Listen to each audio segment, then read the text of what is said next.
If you're already retired or almost at retirement, this video is for you. Last week I had an email subscriber reach out to me and she said, my biggest fear is where to put my money now that I'm 65. I don't want it to go backwards. I'm pretty much all in CDs, money market funds, and a settlement fund at Vanguard that I'm not exactly sure what it is. But it pays me an average of 4% a year and I don't need to draw from these accounts. What should I do?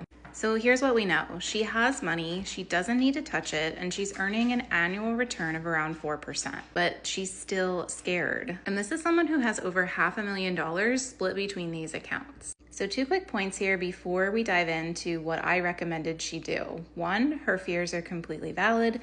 And 2, they're pointing her in the entirely wrong direction. Well, everybody talks about losing money in the stock market and people get scared and so they don't invest. Yet almost no one is talking about the bigger issue that's affecting a vast majority, a much bigger majority of Americans than people losing money in the stock market. And that's losing money to inflation and dollar devaluation. So here's the math that I pointed out to my subscriber. Inflation is averaging around 3% per year. She's earning 4% between her CDs, money markets, and the settlement fund. Her real return is about 1% annually. Now that doesn't sound like a crisis until you zoom out.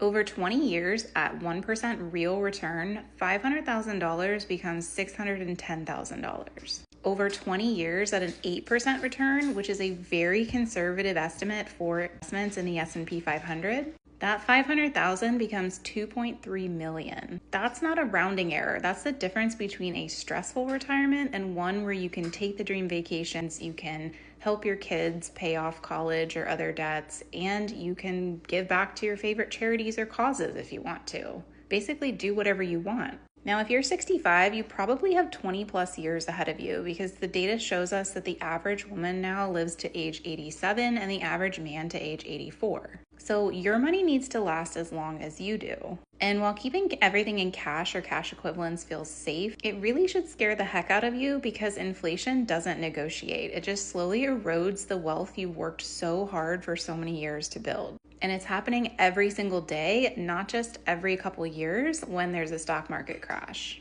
So here's what I told her. I said, think of your money as 3 different buckets, not one. Bucket 1 should be what you call your peace of mind money. So this should be 1 to 3 years worth of expenses. You should keep this exactly where you have it, in a high yield savings account, a money market account, or a short-term CD, which you can access whenever you need it. Bucket 2 is what we'll call your steady growth money. So this money can and should handle some movement.